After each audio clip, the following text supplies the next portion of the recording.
Eso fue cero idea nuestra brillante. Eso fue, de nuevo, Rappi se lanzó como tienda de barrio. Y cuando se entregan a su vocación, fluyen. Et ne se comparant avec personne, on devient irréprochable. Y más recientemente una transformación cognitiva.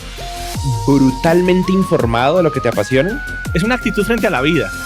Yo soy lo que yo creo que tú piensas que yo soy.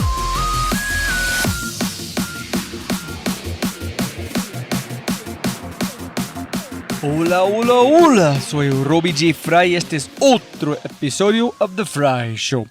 Este podcast es una celebración de personas que no aceptan la vida tal como es. La abrazan, la cambian, la mejoran y dejan su huella en ella.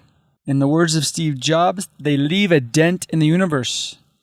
Esta es una cápsula de tiempo en donde yo pueda aprender sobre sus mindsets, filosofías e historias y compartirlas con ustedes. En las palabras de Larry King, me recuerdo a mí mismo todas las mañanas. Nada de lo que diga este día me enseñará nada. Entonces, si voy a aprender, debo hacerlo escuchando. Episodio 100. No puede ser, jóvenes amigos míos. Este episodio, para mí y ojalá para la gente que han escuchado desde los principios, será muy especial. Porque este episodio, ¿cómo explico? El 13 de marzo, que pasan en 12 días, será el tercer año de este podcast. Voy a cumplir 3 años haciendo este podcast. Y ya ahorita van a publicar episodio 100.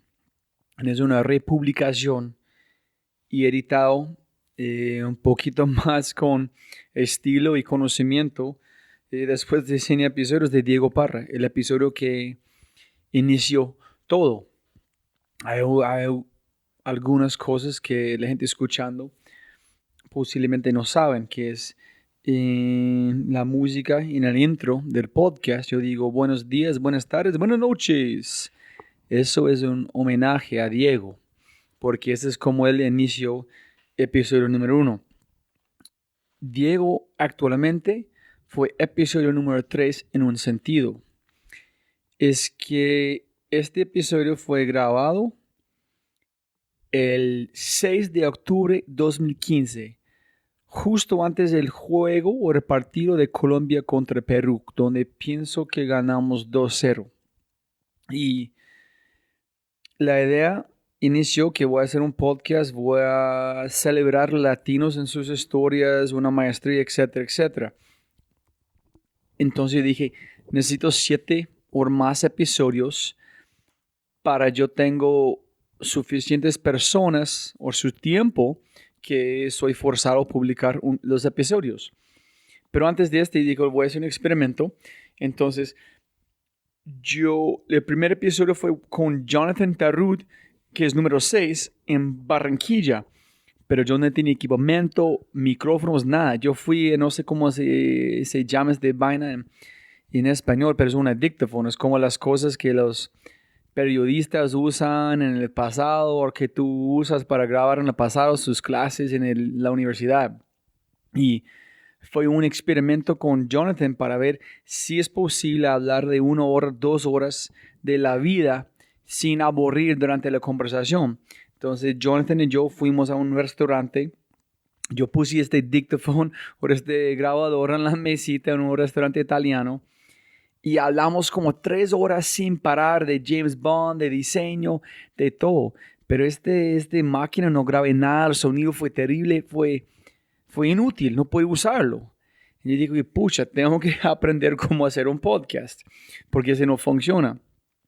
Pero que yo validé fue si es posible tener una conversación sobre creatividad e innovación no tan directo con una conversación en una entrevista en sí yo por hacerlo.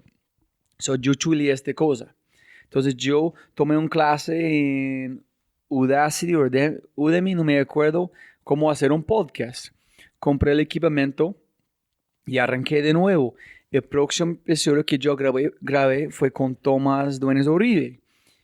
Y después de este episodio yo pensé, uy, pucha, necesito practicar más. Hay más aquí que yo estoy pensando. Yo tenía Freddy Vega y otros, Sergio Pavón y otras personas planeado. Pero dije, ¿quién más puede entrevistar? Diego Parra nunca fue en mi lista. Y no, ¿cómo explico? Es porque a veces la gente tan cercana a uno no lo ve ese valor en uno. Con su esposa, con su esposo, con su novio, a veces con mucho tiempo, entregas mucho valor, pero no lo ves con los mismos ojos de otras personas.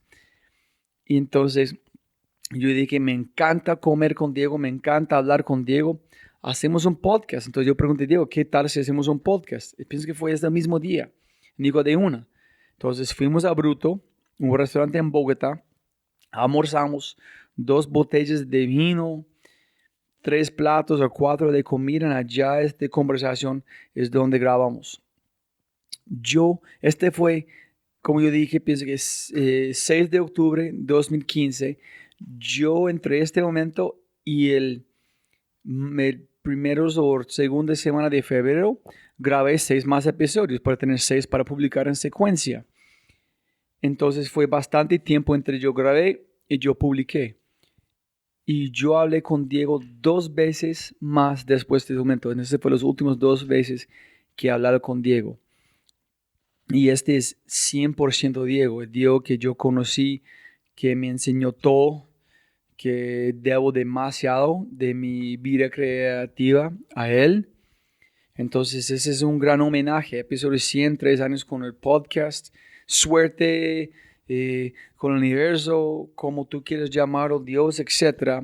Que yo estaba ya en este momento y grabamos esta conversación que inició todo, que no fue planeado.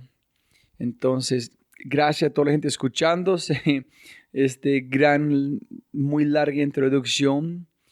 Y este es podcast, es número 100, se llama Una celebración y homenaje a un legado de creatividad. Y es dedicado a mi gran amigo y que extraño cada día, Diego Parra. Y toda la gente escuchando, por favor, si tienes un momento, comparte este episodio. Escúchalo de nuevo con orejas distintas, porque para mí fue un podcast diferente. Después de 3 años no es el mismo podcast para mí. Hay cosas que no cambio mi vida de nuevo otra vez de escucharlo. Entonces, ojalá que toda la gente escuchando disfruten demasiado. Mil gracias a cualquier persona que han escuchado desde el episodio número 1. Todavía está escuchando.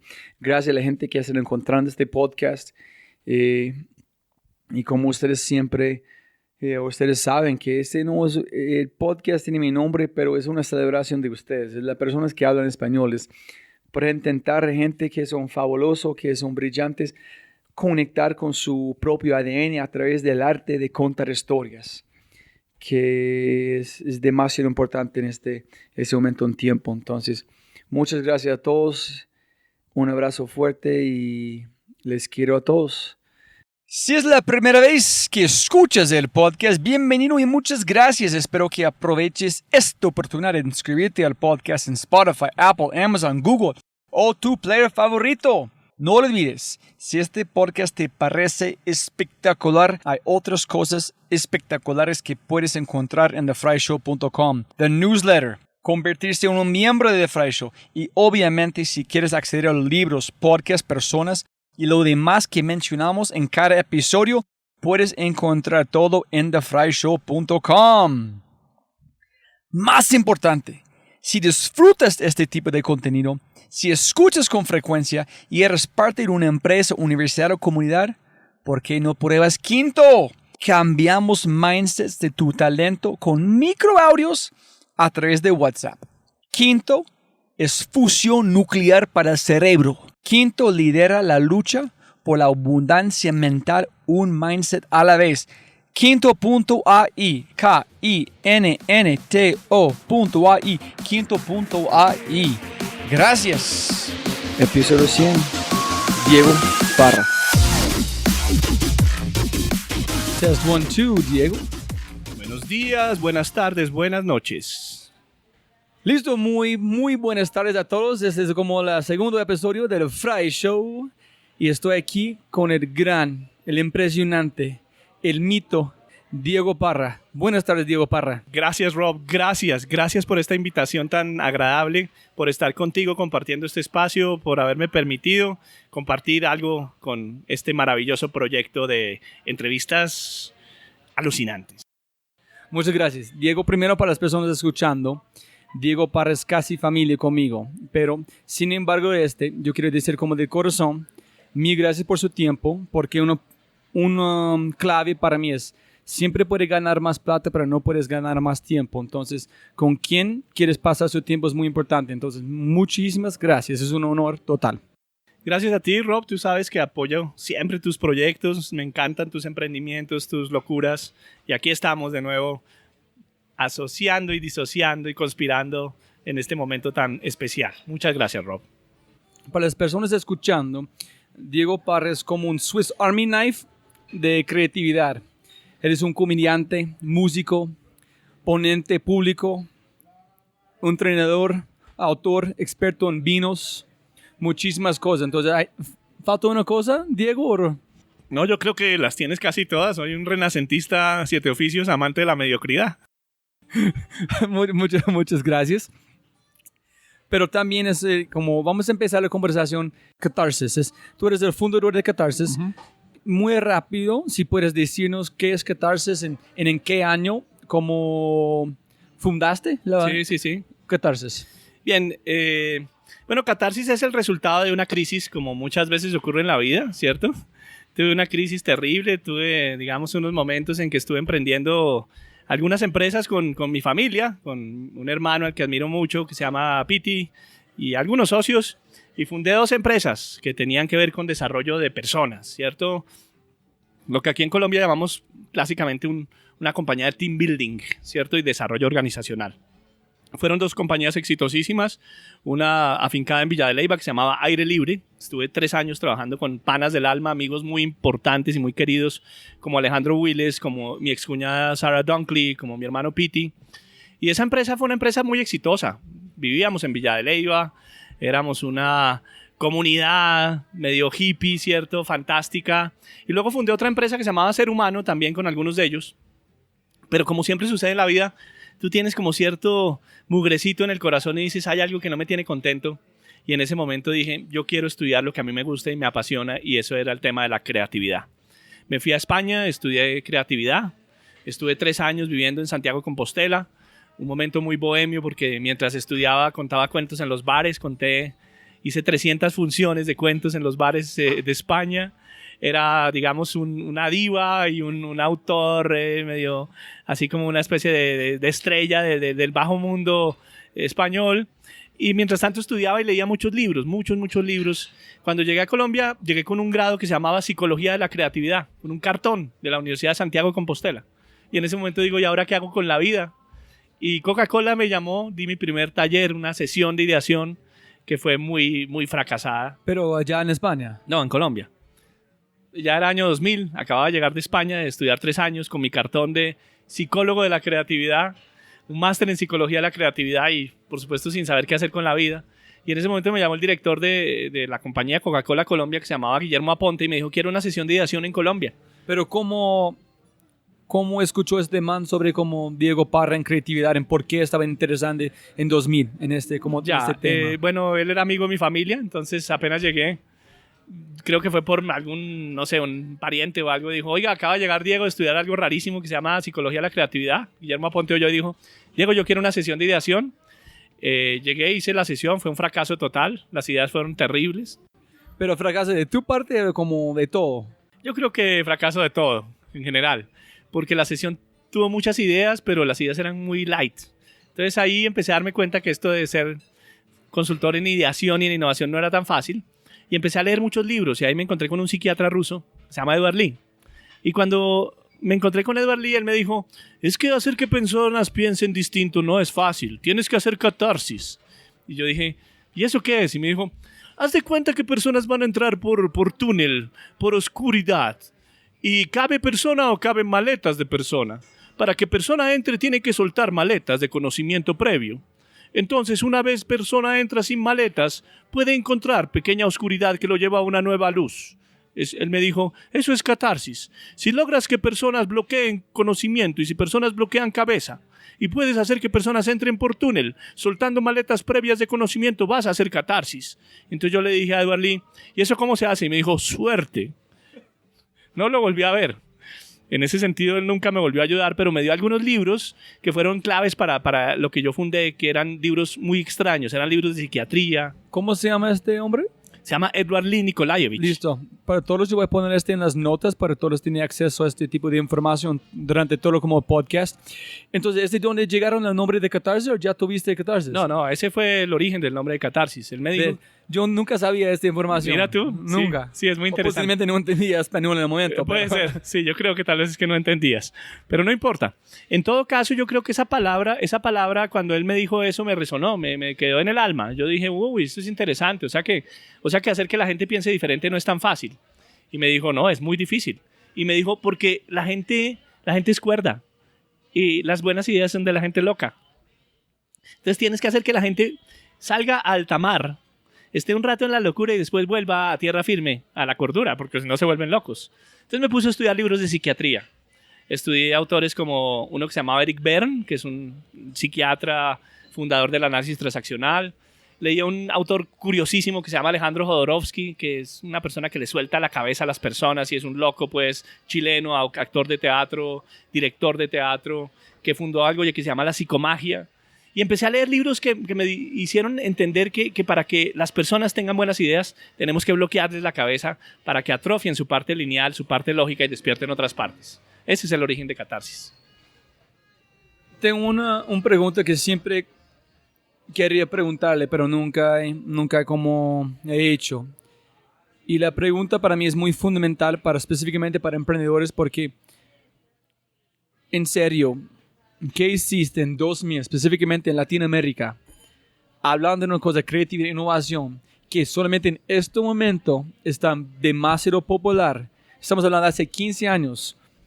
Tuviste que tener como huevos grandes para empezar a tratar de vender una cosa que por lo menos, estoy imaginando, 5% de la población puede entender o puede como agarrar para como, sí, yo puedo aplicar esto en mi empresa. Entonces, tuviste un plan B que fue como puro pasión, tú eres un poquito loco, yo entiendo, pero fue más, ¿por qué tuviste este trip or como los guts para como lanzar una empresa de creativa e innovación en 2000 cuando no fue como popular?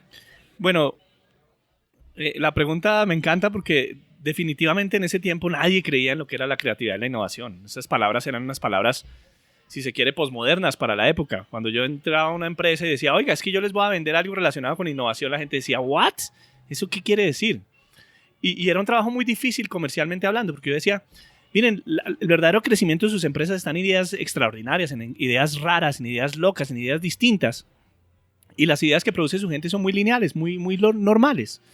Entonces, pues, fue muy interesante porque fue un estrellón contra la realidad. La gente no creía en catarsis, la gente no creía en nosotros. Es un poquito lo que uno podría llamar para tus amigos emprendedores un pioneering. Y ahí hay un consejo que yo le doy a la gente. Si en principio la gente no duda de tus ideas, sospecha, porque tal vez estás haciendo algo demasiado normal. Entonces ahí cuando yo empezaba a venderle eso a las empresas y no entendían y me hacían cara rara, yo decía, vamos por buen camino, porque definitivamente esto en algunos años va a ser un éxito total. Pero yo creo que ahí esos guts que tú dices fueron fundamentales para decir, oiga, yo creo en lo mío, yo sé que esto se va a poner de moda, yo sé que esto va a ser importante. Y claro, cuando tú vas hoy en día a una empresa como Bancolombia, cuando tú vas a Nutresa, cuando tú vas a Ecopetrol, cuando tú vas a Juan Valdez y todo el mundo habla de innovación, porque es muy fácil hablar ahora de innovación porque está de moda. Pero creo con humildad que estas personas no tienen los guts del pionero, del que tuvo que llegar aquí a romper la selva para meterse en lo desconocido y mostrar que era importante. Yo, después de pensarlo, es impresionante. Entonces, felicitaciones que tú como no puedo imaginar como hablando de una cosa que nadie cree en, como un iPhone o después es obvio. Como hace 15 años tú estás, no, van a ser el futuro. Entonces, felicitaciones con este. Y no sé si tú puedes preguntar, cómo contestar esta pregunta, porque yo todavía estoy tratando de contestarlo. Tengo unos formularios, pero ¿qué significa creatividad para vos? ¿En qué significa innovación? Si puedes contestarlo. Vale, para vale, vos. claro. Si no puedes, en como... No, es importantísimo. Yo vengo del mundo de la creatividad, yo no vengo del mundo de la innovación. Yo pertenezco a... Mi fuente de vida ha sido siempre la creatividad. Yo soy una persona artista por antonomasia. Fui músico, toqué flauta traversa toda mi vida. Toqué en un grupo de jazz. Luego escribí, luego conté cuentos en los bares, luego fui comediante. Y si tú me preguntas, la creatividad es la capacidad de meterse en un proceso sin esperar el producto, ¿de acuerdo? Es un salto de fe, ¿cierto? Y eso lo aprendí de todos los procesos creativos que he vivido. O sea, Espera, dile otra vez que dijiste. que la creatividad es tener la humildad de meterse en un proceso de lo desconocido sin esperar el producto. Sin esperar el producto, porque que siempre cuando escuchas, cuando preguntamos a personas qué creatividad, ellos siempre hacen cosas diferentes. No. Hacen este está hablando de como resultado. Claro. No está hablando de un proceso que no pueden definir. Entonces, en esencia, su definición que me encanta, no puedes definirlo. Es un proceso. Es como estar en un momento, como un japonés entre como dos momentos en el espacio. No es el producto, no es empezando, es como un momento entre los dos, ¿no? Correcto. Entonces, es una actitud frente a la vida. La creatividad es una actitud frente a la vida y no tiene nada que ver con estas frases de cajón de think out of the box, piense de forma distinta, tener ideas extraordinarias. No, esos son resultados de la creatividad, pero la creatividad como actitud frente a la vida es esa capacidad humana que tenemos y que tiene la gente y la puede desarrollar de meterse en un proceso y esperar a ver qué pasa. Hay una frase de Pablo Picasso que a mí me encanta que decía, si cuando tú pintas ya sabes qué vas a pintar, ¿para qué pintas? ¿De acuerdo? O como cuando algún novelista se mete a estudiar el objetivo de su novela, no tiene ni idea de qué va a ser su novela. O cuando un cineasta empieza a tener los primeros visos de cómo va a ser su película, va a tener que explorar y meterse a estudiar un objeto de investigación como puede ser una comunidad de los hindúes o puede ser, no sé, un problema familiar o puede ser un momento de separación de una familia, pero ¿me entiendes? Como que la verdadera creatividad es esa capacidad que tienes de meterte a lo desconocido y esperar a ver qué pasa, ¿de acuerdo? Perdóname, ahora la innovación. No, pero yo quiero montar en porque no estás esperando una definición o como una explicación tan divina. Entonces, estoy pensando en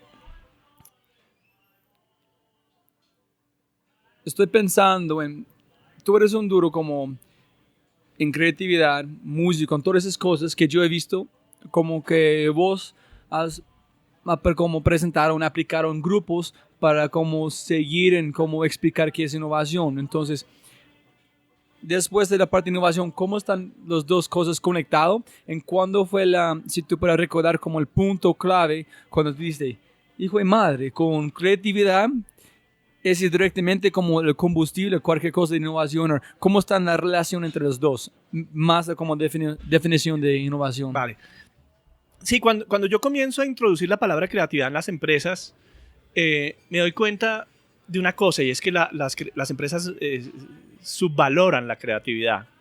Porque digamos que en el mundo de las empresas se viven procesos en los que tú tienes que tener una certeza de para dónde vas, ¿cierto? Entonces, cuando ellos oyen esto, se asustan, ¿cierto? Lo sienten como extraño. Y tal vez hay un clic con una empresa que se llama Nutresa, el grupo Nutresa, y personas como Alberto Espinosa, el presidente de una gran empresa que se llamaba Mills de Colombia en ese tiempo,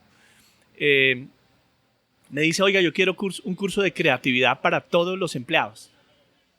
Y eso fue para mí una epifanía, porque ellos no querían un curso de innovación. Ellos querían un curso de creatividad. Y yo le di un curso de creatividad a los 1.400 empleados. Con mi equipo, por supuesto. ¿Cuánto? 1.400 empleados. ¿En grupos de cuánto? De 30 personas. ¿En este pasó cuándo? Eso fue en el 2004. ¿En este fue tu primer cliente clave cuando todo fue como tú dijiste, yo tengo aterriceros como la verdadero que yo quiero hacer? Sí, ahí fue cuando fue como, wow, la gente cree en esto. Pero curiosamente, mira tú, ese grupo y esa empresa creía en la creatividad, no la innovación, ¿de acuerdo? Fueron años más tarde que empecé a migrar hacia la palabra innovación un poquito por por un fenómeno de mercado que me decía, oiga, la gente está empezando a hablar de innovación y hay que meterse en ese proceso de innovación. Pero si tú me sueltas la lengua y si te soy honesto, para mí, a mi modo de ver, la innovación está muy bien, pero yo sigo siendo un ferviente creativo. Yo sigo siendo un ferviente creyente en la creatividad. Listo. ¿Cómo es? Está pensando en este momento, no sé cómo cerca los dos palabras creatividad e innovación están, pero uno para mí es inhalar, otro es exhalar. Los dos, cuando una persona normal no acostumbrada a hablar de este tema, piensan que los dos son iguales, pero son distintos. Es como la manera que pasan, que están inhalando, que están exhalando, pero los dos tienen una relación profundamente. ¿Tú piensas que esas relaciones están como, a mi analogía, están cerca o son más separados? ¿Qué significa los dos? ¿Cómo funcionan juntos? Mira que en mi proceso propio de reflexión, yo estudié los dos campos y escribí 2 libros. Uno que se llama Creativamente, Secretos para Pensar de Maneras Impensables, que es un libro sobre creatividad, y otro que se llama El Hábito de Innovar, que es un libro sobre innovación. Lo que me di cuenta es que la fuente inicial de ambas doctrinas, de ambas disciplinas, son diferentes. La fuente de la creatividad es una fuente de la psicología, de la psiquiatría, porque estamos estudiando procesos mentales de exploración de lo desconocido. La innovación viene de la ingeniería, viene de procesos, de etapas claras. Entonces, cuando tú hablas de innovación en general, hablas de 4 etapas. Una etapa de identificar oportunidades, insights, como lo quieras llamar, que no tenemos en la empresa. La segunda, que es una etapa de generación de ideas. La tercera, que es una etapa de filtrar y fortalecer ideas. Y la cuarta etapa, que es una etapa de crear valor diferencial que te genera crecimiento que tú no tenías antes. ¿De acuerdo? Entonces, la innovación, a mi modo de ver, todavía sigue siendo descrita en etapas que son de un mundo muy ingenieril, ¿cierto? Entonces, en ese sentido, ¿cuándo se une la creatividad y la innovación? Se une cuando tú logras encontrar una originalidad en ideas que nadie más tiene, ¿de acuerdo? Steve Jobs yo considero que es una persona muy creativa, porque cogía un insight de mercado y lo convertía en algo gigante, ¿de acuerdo? Si tú me preguntas si Steve Jobs era innovador, yo tendría a pensar que es una persona creativa, porque él quiso cambiar las industrias en las que se metió, ¿cierto? Entonces ahí es donde hay una fina línea entre la creatividad y la innovación, que es, queremos cambiar el mundo a través de una ambición y una utopía. Una pregunta para como no pelear con esa idea, pero montar en es, en el iPhone, cuando está lanzando, cuando tenía la idea por él tuvo la idea. Listo, un montón de otras personas, me imagino, tuvieron una idea similar, pero él tuvo la capacidad, la pasión, ejecutarlo. Sí. Cuando es una persona, hay una línea con la persona cruza de un creativo a un innovador, o es uno más del otro, o cómo funcionan. Es una pregunta muy interesante, porque definitivamente si hay algo que la innovación aporta como concepto, es el concepto de implementar ideas, de hacer la realidad, ¿cierto? Yo creo que ahí la innovación tiene un punto fundamental, y es, si usted tiene una idea y la idea no se lleva a cabo, no ha hecho nada, ¿de acuerdo? Y la famosa frase de Picasso del 99% de transpiración y 1% de inspiración, yo creo que es el gran aporte de la innovación, y es, si usted no hace lo que piensa, no es una persona innovadora. Pasa es que ahí es cuando te digo que la gente subvalora las personas creativas, porque las personas creativas hacen lo que piensan. Un novelista como Gabriel García Márquez moraba 4 años escribiendo una novela, pero la novela estaba en el mercado, ¿de acuerdo? Un pintor como Monet empezaba a explorar los colores de su jardín en la Giverny, allá en París, cerca de París, pero él no estaba contento hasta que ese cuadro no estaba en la exposición. Entonces, lo que creo que se subvalora en la creatividad es el hecho de que se piensa que las personas creativas son divergentes y no llevan a cabo sus ideas. Y defendiendo la creatividad, eso es una falsa premisa de la creatividad. ¿Es un mito o qué? Es un mito, claro. Porque las personas creativas siempre llevan a la última instancia o a la última consecuencia su idea. Charles Darwin estuvo mucho tiempo estudiando algo llamado el origen de las especies y se considera una de las personas más creativas, pero porque sacó el libro y estudió todas esas discontinuidades en el mundo de la naturaleza, dándose cuenta que el creacionismo lamarckiano no existía y que realmente los animales se adaptaban a sus medios ambientes y por eso sobrevivía el que más se adaptaba. Pero Charles Darwin no quedó contento hasta que no terminó su libro, ¿de acuerdo? Entonces, lo que a mí me parece que es una polémica interesante es que la creatividad se entiende como un proceso en el cual las personas no terminan el proceso, ¿cierto? Y por eso digo que la innovación tiene un punto al decir la gente tiene que terminar su proceso y hacer que una idea se lleve a cabo, pero sin subvalorar la creatividad, porque las personas creativas con C mayúscula siempre terminaron sus procesos. Entonces la innovación es como es finito, pero creatividad infinito, en un sentido. Yo creería que sí, claro. O la otra manera de pensar que innovación es sobre un parte finito de un proceso infinito. Exactamente. Es como cuando uno le enseñaban en el colegio la física. Había algo que se llamaba la potencia y otra cosa que se llamaba la energía, ¿cierto? Se decía que la potencia era como una especie de energía contenida por un dique, ¿cierto? Cuando tú quitabas el dique, soltaba el agua y se iba al río, ¿cierto? La creatividad es el potencial. La innovación es soltar el dique y hacer que ese río baje y se convierta en productos. ¿De acuerdo? Súper. No, es muy bueno, más como que está pensando. Entonces, para montar en la próxima pregunta muy bueno es ¿qué son los mitos de creatividad e innovación que has encontrado en sus como talleres con todo el mundo en Latinoamérica, que como son más comunes, que las personas llegan y tú piensas, ay, qué pena que piense como porque te acuerdas cuando estamos con Rex Jung, en donde que uno tiene que ser un genio, uno tiene que pensar en una manera como al lado del cerebro, otro, y no te tiene que ser loco. Sí. Esos son tres muy comunes, pero para vos, ¿qué piensas son los mitos más comunes de innovación o creatividad? Bueno, voy a empezar con los de creatividad. El primer mito es el del genio creativo. Uno nace genial y así se queda y hay otros que no pueden ser creativos, ¿cierto?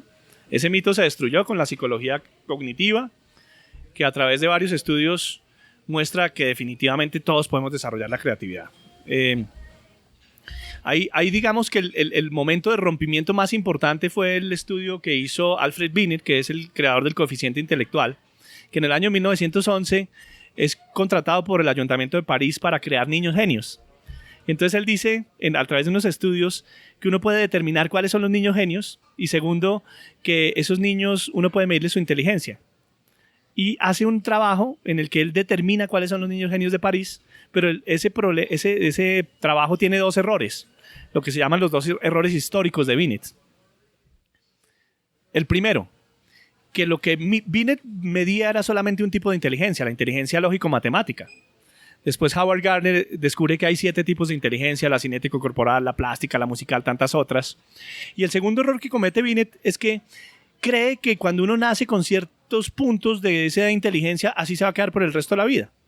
Y hay un estudio cerebral que muestra que el cerebro sigue desarrollándose a lo largo de toda la vida. El único músculo que después de los 18 años sigue desarrollándose inevitablemente es el cerebro. Entonces, esos dos errores que comete Binet son el principio de lo que hoy se considera la psicología de la creatividad, que dice que todos podemos ser creativos. Hay un libro que se llama A Whole New Mind. En este libro hablan de cómo personas que piensan de la manera como derecha, no izquierda, van a ser los jefes del mundo. Por ejemplo, man hablan como en el pasado fue izquierda, procesos, A, B, C, D, más rápido posible. Pero este tipo de trabajo podemos como enviar a cualquier otro lado, India, China, como cosa.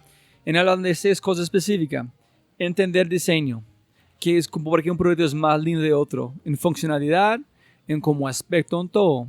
Otro storytelling. Otros como sinfonía, conectar muchas cosas diferentes en una canción como tal cual. Todo pasa en el mismo momento en una canción divino. Otro es empatía, para entender qué está pasando con otras personas. Entonces es un 4 de los 6, pero yo quiero saber de tu perspectiva, porque yo aprendí un montón usando tú has usando este tipo de cosas, storytelling específicamente, diseño, con tipos de liderazgo. Pero ¿qué es el futuro de creatividad por las empresas de innovación en Latinoamérica? Bueno, yo creo que ahí hay un punto importante y es qué tipo de liderazgo necesitamos hoy para fomentar la innovación en Latinoamérica. Y tú tocas ahí unos puntos importantes. Es un tipo de liderazgo que tiene una combinación de un tema muy hard y un tema muy soft. Nosotros en los trabajos que hemos hecho con Catarsis hemos identificado que necesitamos gente que movilice las culturas, ¿cierto? Porque definitivamente la innovación no es algo natural en las empresas. La innovación no sucede en las empresas porque la gente le tiene miedo al riesgo, le tiene miedo a la novedad, le tiene miedo a cambiar el mundo y le tiene miedo a los crecimientos extraordinarios. La mayoría de tus planes estratégicos están hechos para duplicar tus ventas, pero no para multiplicarlas por 10. Y tú sabes que hoy en día se habla del pensamiento 10X, donde lo que quieres es buscar crecimiento exponencial. Y en ese sentido necesitas una cultura diferente, una cultura que se arriesgue, una cultura que no tenga miedo, una cultura que se apasione, una cultura que cuente historias diferentes, una cultura que asocie mundos aparentemente contradictorios, una cultura que no crea en su propia industria, sino que aprenda de otras. Y en ese sentido, eso que dices es muy importante porque ese líder de la innovación necesita trabajar mucho la parte soft, necesita escuchar, necesita asociar mundos aparentemente contradictorios, necesita ser un buen storyteller, necesita saber que el proceso de innovación tiene que ser impecable, necesita ser designer, porque un designer es importante, porque un designer combina la parte funcional con la parte emocional, y creo que ahí aprendemos mucho del diseño. Cuando tú dices form follows function o functions follows forms, que es lo que hablan los diseñadores de una silla, dicen, la silla tiene que hacer que la gente se siente, pero tiene que ser bonita. Entonces yo creo que hay un punto ahí del diseño que es fundamental para la innovación, es que las cosas tienen que ser emocionales, pero tienen que ser funcionales. Y eso yo creo que es un gran aprendizaje del design thinking. Y es saber que todo en la vida tiene que ser estético, tiene que inspirarnos, pero tiene que tener la capacidad de satisfacer una necesidad. Entonces este líder tiene que ser una persona que combine lo funcional y lo emocional, la cultura con el proceso, lo lineal con lo no lineal, y tiene que ser un líder integral. Los líderes del pasado eran líderes procesistas, como tú dices, ¿no? Eran micromanagers que veían si tú hacías las tareas. Hoy en día un líder micromanager no tiene sentido, porque uno no tiene que controlar, uno tiene que inspirar. Y ese tipo de liderazgo es el que se necesita para innovar. Yo quiero montar en tu idea y preguntar qué piensas en estos. Después de escucharte en pensar, es posiblemente el futuro de creatividad e innovación no es de la empresa, pero es de la persona. Porque, como tú dijiste, todos somos capaces de ser como creativos.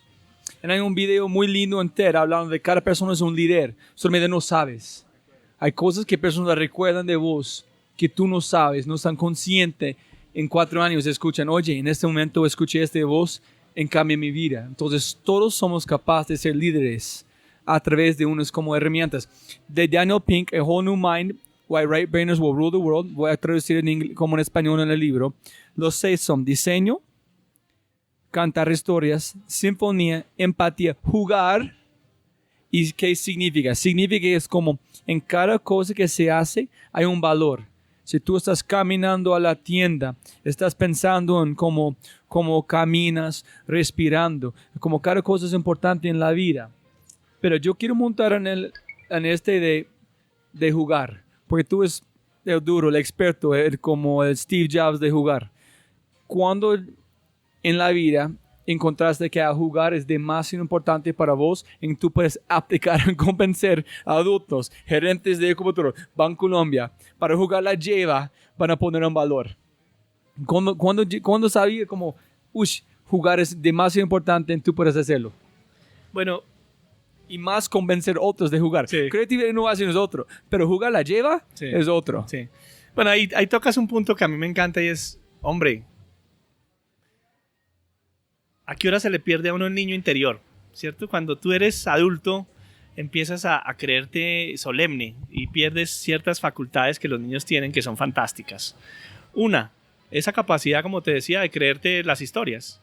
Cuando un niño se mete a jugar el papá y la mamá, el papá y la mamá del niño está convertido en eso, ¿de acuerdo? Entonces hay una pasión intrínseca por los juegos. Cuando un niño juega cualquier juego, el niño se convierte en algo. Y esa pasión los adultos la perdemos. Pensamos que tenemos que aislarnos del mundo para que el mundo funcione bien.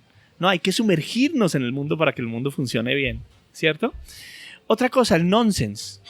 En los juegos hay un autor que a mí me encanta que se llama Stuart Brown, que es un psiquiatra que estudia los juegos, y él dice, la gran capacidad que tiene el juego es que es preverbal. El juego no tiene lenguaje.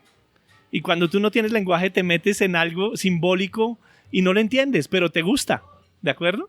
Entonces en las nuevas terapias que se hacen con niños ponen a los niños a jugar sin preguntarles cosas, porque en el juego hay espacios simbólicos que superan la palabra, ¿de acuerdo? Entonces ese nonsense y esa superación de la palabra a través de los espacios simbólicos es algo que es importante en las empresas, porque para poder crear un producto que tú no entiendes, tienes que apasionarte por ese producto, tienes que creer fervientemente en él, tienes que jugar con el producto, ¿cierto?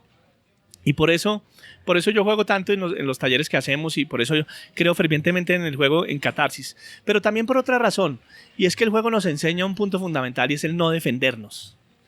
La creatividad tiene que ver con romper con ciertas paranoias que tienen las empresas. Las empresas están llenas de defensas. Una es la propiedad intelectual. La palabra propiedad intelectual a mí me parece que es una falacia terrible, porque entonces tú juegas a tener una idea y te defiendes para que nadie más la tenga. No, pero si tú tienes muchas ideas y te roban una, ¿qué pasa? No pasa nada, ¿de acuerdo? Porque tú vives en escasez muchas veces en las empresas. Tienes que vivir en abundancia. Como dicen los japoneses, hay que ir más rápido que el copiador. Y eso te lo enseña el juego, ¿de acuerdo? En el juego tú nunca te defiendes. Una de las premisas para jugar es no defenderse. Si tú eres un buen actor, no te defiendes. Si tú eres un buen comediante, no te defiendes. Si tú eres un buen clown, no te defiendes. Si tú eres un buen actor de improvisación, no te defiendes. Pero el hecho de no defenderte te da un poder impresionante en la vida, porque entonces te vuelves vulnerable, te vuelves cercano, te vuelves empático, ¿de acuerdo? Y las empresas han perdido la vulnerabilidad, han perdido la cercanía y han perdido la empatía. ¿Y cómo vas a crear tú una cultura de innovación si no eres cercano? Si tú no crees en el otro, si tú no te acercas, ¿de acuerdo? Entonces hay un tema cultural importante, y es que el juego nos acerca, la adultez nos aleja, ¿de acuerdo? El juego nos hace ser vulnerables y no defendernos. La adultez hace que creamos que hay ciertos valores que son importantes, como defendernos, como la confidencialidad, como la propiedad intelectual, como tantas cosas que nos hacen un poquito vivir en escasez. Entonces, para mí el juego filosóficamente en las empresas es un cambio de paradigma gigante, y creo que me voy a morir jugando en las empresas. Mi mente ahorita está volando porque estoy pensando, cuando entres a este mundo, es como muy similar a personas la manera que sale, ¿no? Sales en pañales a veces, como incoherente, como este. Pero hay un momento, cuando un niño tiene como 2, 3 años, cuando puedes empezar a jugar. Y yo pienso que este es muy similar cuando estás un poquito más viejo, una persona. No tiene nada más para como preocupar, porque sabes que el final de como esta vida tan divina está como terminando. Y es porque cuando tú miras a un abuelo o abuela interactuando con un niño, los dos están en el mismo espacio. Uno porque no tiene nada de perder, y el otro porque no sabes que no tiene nada de perder. En un punto llegamos a una cosa de preocupar de todo. En ese es el momento que somos más productivos. Tenemos más miedo en este momento. Y no entiendo por qué pasa, pero Es curioso lo que estás diciendo, pero la época de mayor productividad en el ser humano es la época en la que más miedo tiene. Es una incoherencia de la ciclo vital, ¿cierto? Porque fíjate que tú estás diciendo una cosa muy bonita, es que las mejores relaciones en la vida casi siempre son las del abuelo y el nieto, ¿cierto? Porque el abuelo no tiene nada que perder y el nieto no sabe que no tiene nada que perder. Entonces, en esa relación de vulnerabilidad se generan unos mundos perfectos, ¿de acuerdo? Mientras que el adulto tiene un super yo muy grande. Y las empresas son ese estilo de personas de super yo muy grande que tienen que cuidarse, que tienen que cuidar, ¿me entiendes? Pero si a veces, en algunos momentos, no digo en todos, sueltas y sabes que de pronto te tienes que meter en lo desconocido, en copiar el proceso, confiar en el proceso sin esperar el producto y ser como un niño, como un abuelo, encuentras cosas extraordinarias y el mundo te lleva a encontrar lo desconocido. Imposiblemente siempre para mí es impresionante como todas las cosas, los puntos en la vida son conectados. Y si tú piensas en un atajo, llegar a un punto A a punto B más rápido posible, en aplicar esto en un negocio, nunca funciona. Es el trabajo duro que tiene valor, siempre. Y si tú piensas, ¿por qué es tan duro en el punto de nuestra vida que somos más productivos? Posiblemente es para pensar creativamente, ser un innovador requiere más trabajo. ¿Por qué? Porque si quieres ser más productivo, tener más valor, tiene que ser más trabajo. Tiene que pensar diferente, consciente en cómo jugar, contar historias. Entonces, hay como un sentido por allá, ¿no? Me encanta lo que dices porque es que a mí la palabra atajo no me gusta. Es una palabra en la que no creo. Porque el atajo tiene que ver con la corrupción. Entonces, oiga, encuentre un amigo en la fila del cine para que llegar más rápido a la punta, ¿cierto? Es como, ¿por qué siempre estamos pensando en los atajos? Porque el atajo es negarte a vivir un proceso. Un atajo es una conciencia humana de negarse a vivir un proceso. No, los procesos hay que vivirlos, ¿me entiendes? Dentro de una persona creativa los atajos no existen. O sea, para una persona como Marguerite Yourcenar, escribir Memorias de Adriano fue una novela sin atajos. Duró 30 años escribiéndola. Y fue totalmente humilde decir, me va a demorar 30 años, pero no me va a importar. Un poquito ahora en la vida moderna queremos un inmediatismo, ¿cierto?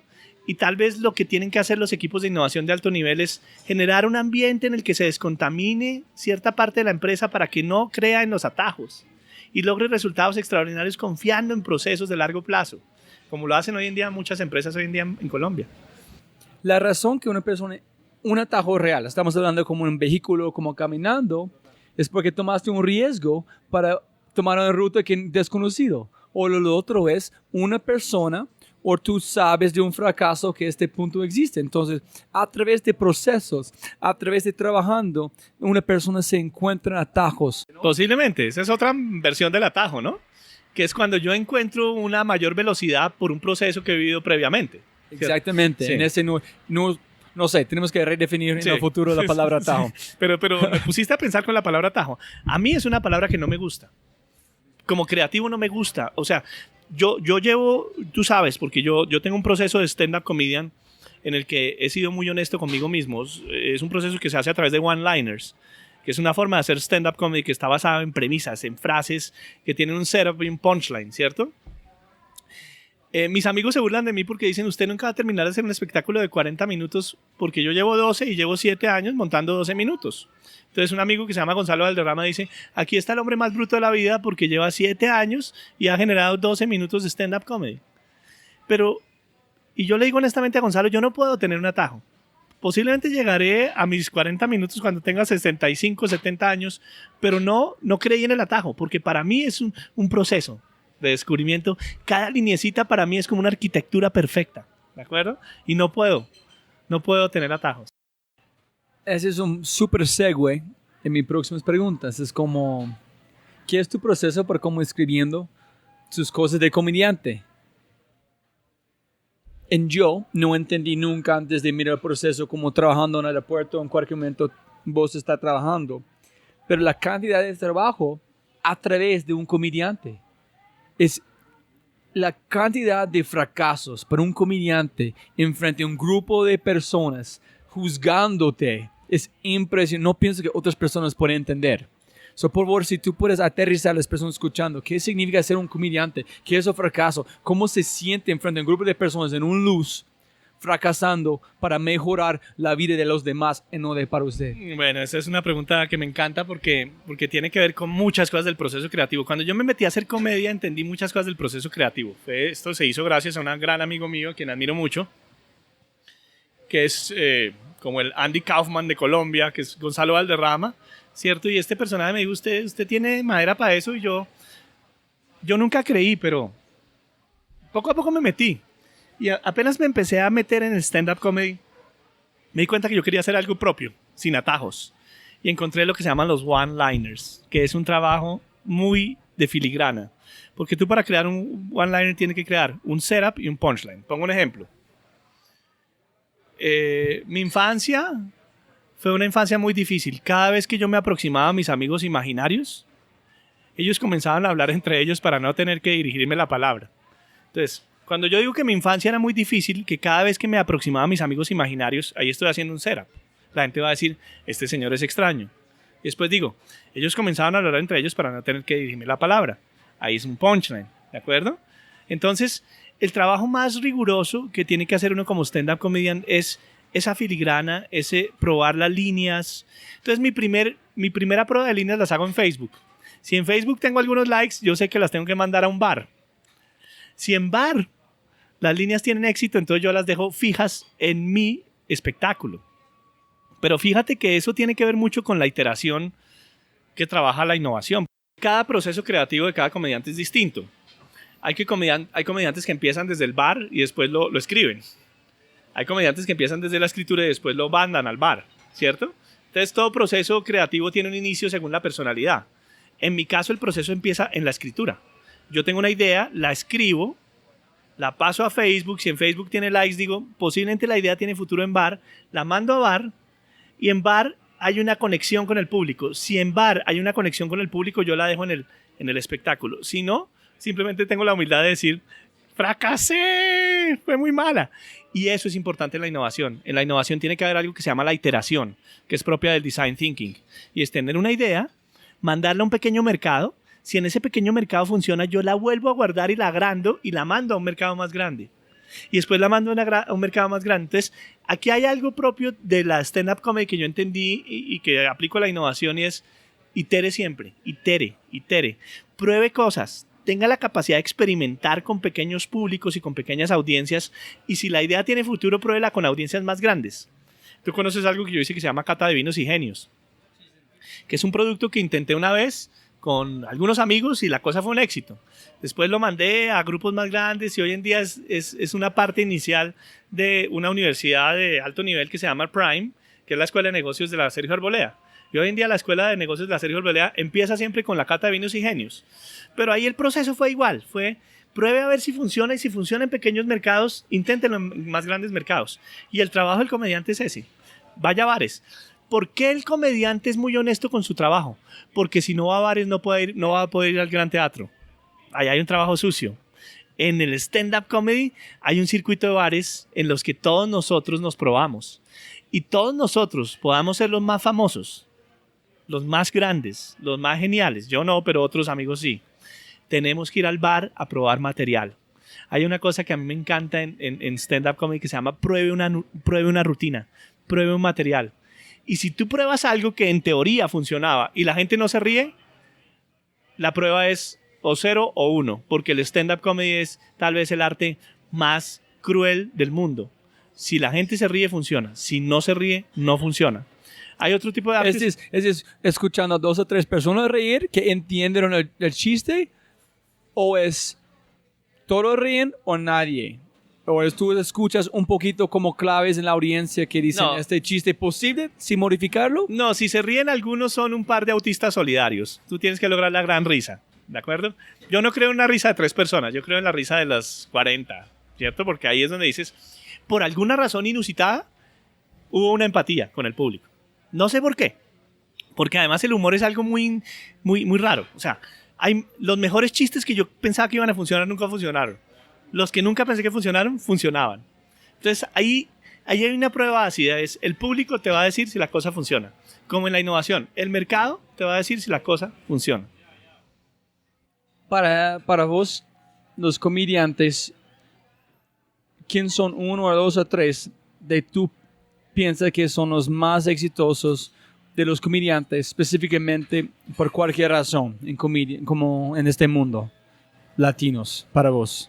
Bueno, latinos, definitivamente Ricardo Quevedo. Ricardo Quevedo es el dios, es un tipo con una capacidad de vulnerabilidad, una capacidad de autocrítica que es fundamental, porque desafortunadamente cuando tú trabajas en humor no hay atajo, nuevamente. El humor no funciona porque tú seas chistoso, el humor funciona porque tú te metes contigo mismo, ¿de acuerdo? Porque tú conviertes tus sombras en luces y por eso el humor tiene una absoluta honestidad. Tanto un clown del Circo del Sol como un actor de improvisación, como un comediante, lo primero que tiene que hacer es meterse con sus propios demonios y convertirlos en luces. Ricardo Quevedo es genial, es absolutamente genial. Hay una línea que a mí me encanta de él, es que él llega un día a una bomba y dice, el otro día entré a una bomba de gasolina, dije, ¿me puedes dar por favor unos cigarrillos? Le dieron los cigarrillos y decía, Fumar puede producir impotencia. Y él dice, ¿me los puedes cambiar por favor por unos que den cáncer en los pulmones? Eso es una línea en que él, por supuesto, está mostrando su relación con la sexualidad. ¿De acuerdo? Entonces hay una línea fantástica. Tú eres un músico, si tú eres un duro en guitarra, piano, cuando toca la música, tú lo mismo escuchas este belleza, este mundo nuevo que tú has creado. Cuando es un producto, tú miras qué está pasando con el mundo, con tu producto o su servicio. Pero como tú dijiste, de un comediante, cuando tú dices un chiste, posiblemente es bueno para vos, pero para otros no. Entonces, ¿qué es la motivación por un comediante arriesgar todo en frente a un grupo de personas? Ellos dicen que hablar en frente de personas es el miedo más de saltar de un edificio en todo el mundo. Es el como miedo más grande. Es el miedo mayor, según dicen los psiquiatras.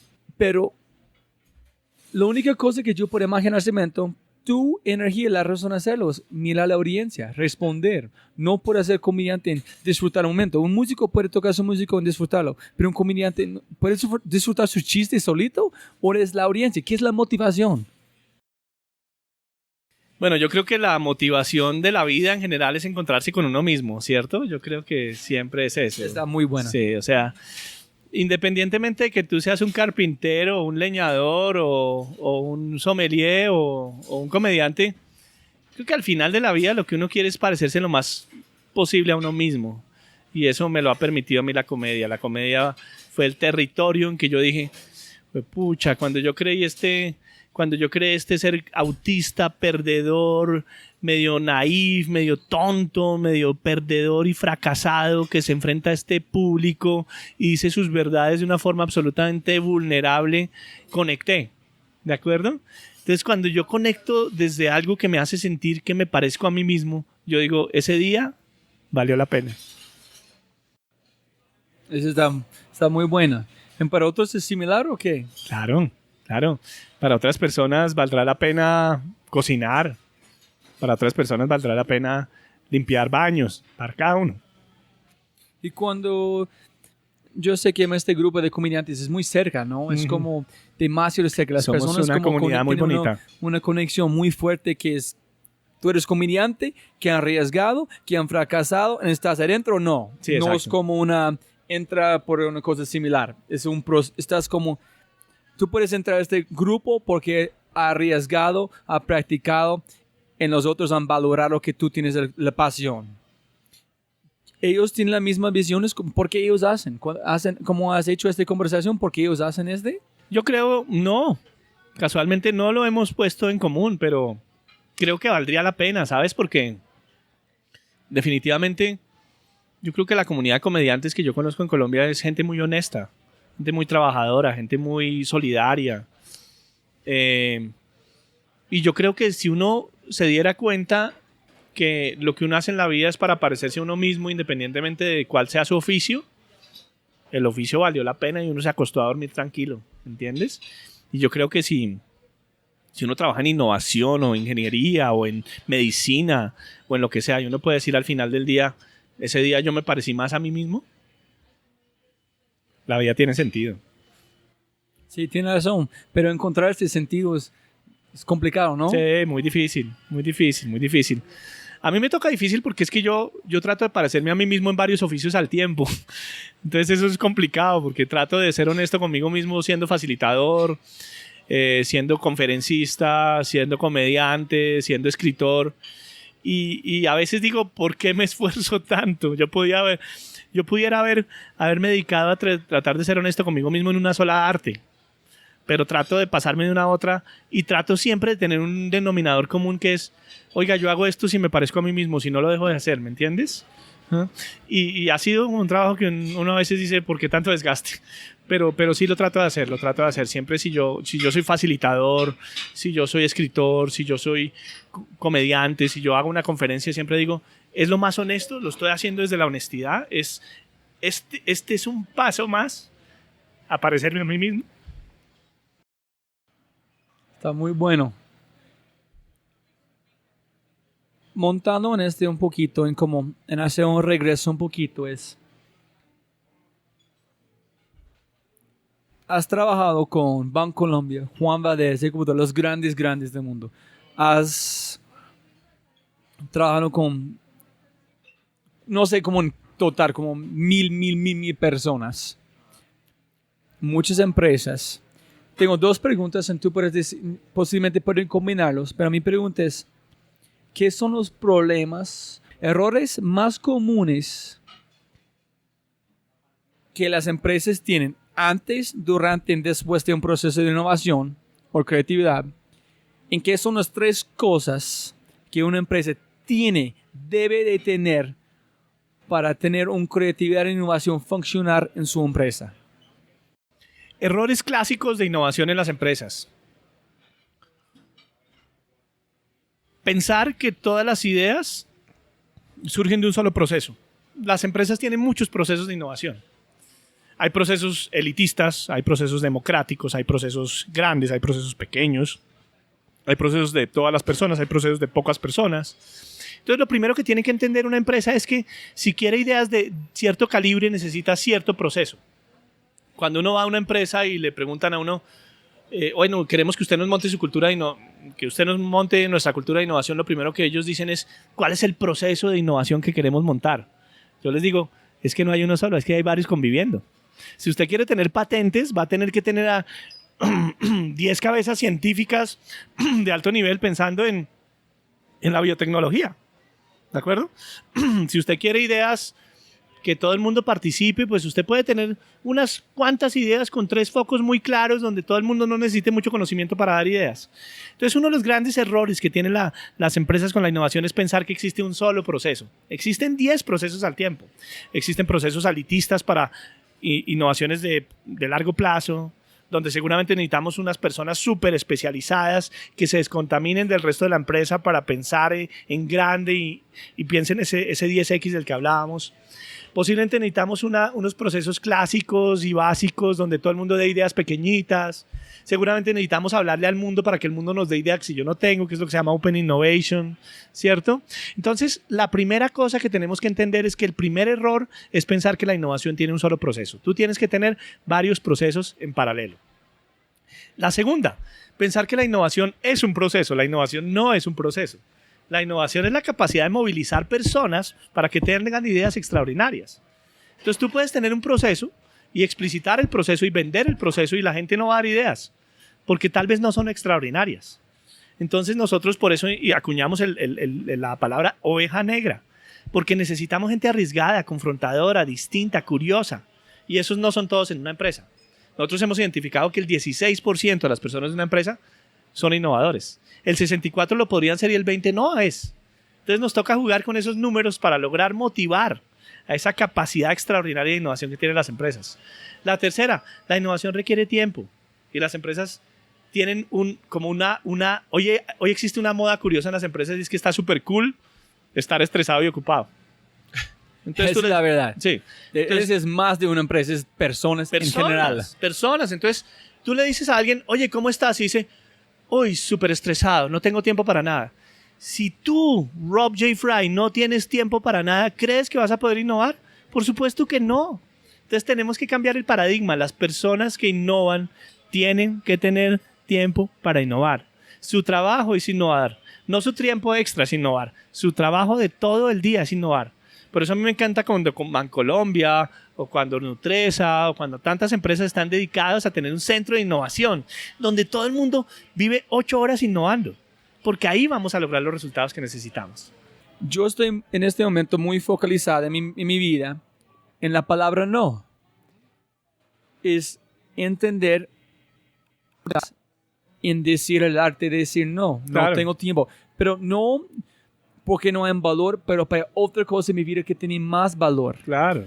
Porque como empezamos esta conversación, siempre puedes ganar más plata, pero no puedes ganar más tiempo. De acuerdo. ¿Cómo funciona Diego Parra con esta palabra no? Me imagino que tienes muchas ofertas de hacer muchas cosas. ¿Cómo vos dices no a cosas? O como hay momentos cuando ustedes dicen no hay un cliente, o tú dices no hay una oportunidad, o ¿cómo significa este para tú? Mira que eso es un tema muy importante. Entonces mi trabajo este año ha sido tener los guts, como dices tú en inglés, tener los cojones de decir que no, porque es que estaba metido a decir que sí a todo. con quién queremos trabajar, ¿de acuerdo? Porque resulta que cuando tú trabajas en innovación, tu principal credencial es que el cliente logre un resultado. Pero tú tienes que ver si estás jugando el partido en la cancha adecuada para lograr resultados. Entonces, mi labor este año es decir que no a todo lo que pueda decir que no, para poder estar con Rob J. Fry pensando en innovación. ¿Me entiendes? Yo creo que hoy en día hay que hacer, pero hay que reflexionar, porque si hacemos mucho y no reflexionamos, el día de mañana nos va a coger la tumba y no vamos ni a saber lo que estamos haciendo. ¿De acuerdo? Sí, me encanta ese también que dice Bancolombia. Hay un momento no sé, ¿cómo explico? Después de pensar, cuando posiblemente un problema con innovación creativa en una empresa es todo o nada, no es posiblemente vamos a probar creatividad en innovación, no, nosotros vamos a estar creativos e innovadores, punto. No es su pie adentro del agua o afuera, tú estás nadando o tú estás en la tierra, Sí, escoges qué quieres allá, ¿no? De acuerdo. Y creo que ahí Bancolombia ha tomado una decisión drástica y es, quiero ser innovador. Y quien conoce a las personas que trabajan ahí, María Camila, Ana Milena, Andrés Villegas, los movilizadores, tanta gente bonita que conocemos tú y yo, están dedicados a innovar, pero porque Bancolombia dijo, le voy a apostar a esto. Y es nuestra vida, innovar. Para mí, cuando estoy escuchando, cuando yo he visto a Diego Parra manejando público, él está pasando energía a los otros. Sí. Es una combinación, como dijo, con ser un comediante, es una combinación de energía. Claro. En un líder tiene que entender no estás pasando información, estás pasando información a través de su energía, la información está llegando a las personas. Así es. ¿Qué son consejos para personas que quieren ser mejor como líderes, que quieren como manejar público mejor, pero tienen miedo? ¿Qué van a como recomendar por ellos? Bueno, es que tú acabas de tocar un tema que sale, digamos, del tema de hoy, pero que es fundamental y es, hombre, un líder maneja su energía. Un líder sabe que al final del día no hay una transmisión de palabras, no hay una transmisión de conceptos, hay una transmisión de energía. Y si tú sabes que lo que estás transmitiendo es energía, las palabras y los conceptos van a ser transmitidos. Eso me lo enseñó a mí un maestro de Tai Chi Chuan que se llamaba Wong Kyu Kit. Él es uno de los grandes maestros de Tai Chi, de Chi Kung del mundo. Y él un día nos hizo un curso en Costa Rica, en la Montaña Azul, donde nos dijo, yo les voy a transmitir el arte del Tai Chi, pero les voy a transmitir 48 movimientos en 2 días. No se preocupen por entenderlos, porque si se preocupan por entenderlos, no van a lograr el curso. Preocúpense por sentir mi energía, y si sienten mi energía, los conceptos van a llegar con el tiempo. ¿De acuerdo? Entonces... Ese es muy bueno. Yo voy a poner... Dile otra vez, ¿qué dijiste? Sí. Que tomé un curso de Tai Chi Chuan, de un arte marcial antiguo de la China. Bueno, originalmente creo, mi hermano Piti me va a regañar, pero creo que vino por Bodhidharma, porque Bodhidharma vino a la China a enseñarlo, bueno, en fin. Pero este maestro Wong Kyu Kit nos dijo, les voy a enseñar 48 movimientos en 2 días. Pero si ustedes se preocupan por entender conceptualmente el movimiento, perdieron el tiempo. Porque yo les voy a inscribir el movimiento energéticamente en sus células. Y si yo les hago clic en sus células, ese movimiento va a quedar durante los años. Pero yo lo que voy a hacer es una transmisión energética. Yo no voy a hacer una transmisión conceptual. Yo toda la vida recordé eso y no hay taller, Rob, en el que yo no transmita energía. No hay taller en el que yo no transmita energía porque creo que uno, como persona que quiere cambiar el mundo, tiene que transmitir energía. Tenemos que tener nuestra energía limpia para poderla transmitir a los demás. Si hay empresas, en otras personas escuchando es para mí una recomendación a todos. Cuando tú pagas para cualquier persona hacer una cosa que son muy buenas en estás pagando por mucho más que es. No estás pagando por una cosa que se parece que es un día de planear. Estás pagando por una experiencia de 15, 30, 40 años. Total. Estás pagando por una persona que es mentalmente practicando, preparando para pasar energía a ustedes. Entonces, piensa en cuando tú pagas por una cosa, estás pagando por mucho más que es enfrente. Yo voy a poner una tarea en este momento, una pregunta que tú aplicas a muchas personas. Yo quiero que tú conectes los puntos. Hay un tema que Diego usa mucho, es conectar los puntos. ¿Por qué estás aquí, en este momento, aquí conmigo? hay puntos en las personas vidas como la cosa de Steve Jobs en Stanford, que yo voy a poner en el link para este video. Hay puntos claves, saltos grandes, momento que es como que naces a este punto. Entonces, por favor, comparte con nosotros por qué estás aquí en este momento. ¿Qué son los puntos claves que estás aquí? Bueno, ¿por qué estoy acá? Yo estoy acá para reflexionar, porque creo que tú me estás dando la oportunidad de pensarme, ¿cierto? Yo no había pensado muchas de las cosas que estoy diciendo. Si las hubiera pensado, pues entonces sería como una especie de setting para que yo contaría en cualquier tipo de entrevista, pero realmente hay un placer aquí en reflexionar, ¿me entiendes? Creo que tú me estás dando un placer y una fortuna y un honor de estar aquí reflexionando en torno a temas que ni siquiera me los había pensado. Segundo, porque uno tiene que creer en los proyectos de otros. Yo creo en Rob J. Fry y creo en los proyectos de Rob J. Fry, y creo que una de las cosas que uno tiene que hacer es tener una absoluta confianza en las personas. Yo creo que si humildemente tengo una capacidad como líder, tengo una confianza absoluta en personas en las que confío. Y no confío en muchos, pero en los que confío total. Y lo tercero, porque creo que definitivamente cada vez que hablo contigo me pongo a pensar que yo vengo del mundo de la creatividad. Y eso me gusta, me encanta sentirme creativo, me encanta sentirme comediante, me encanta sentirme artista, me encanta sentirme que puedo darle al mundo corporativo cosas que el mundo corporativo no tiene, y esa capacidad de confirmar que el juego, que la creatividad, que el arte, que la vida propia de los artistas y de los jugadores tiene un mundo y una cabida especial en las empresas, me pone feliz. Muchas gracias. Es más de un honor, no como lo puede ponerlo en palabras. ¿Qué fue los puntos claves? Cuando tú construiste Catarsis, o tú fuiste a España a estudiar creatividad, ¿qué fueron los momentos claves?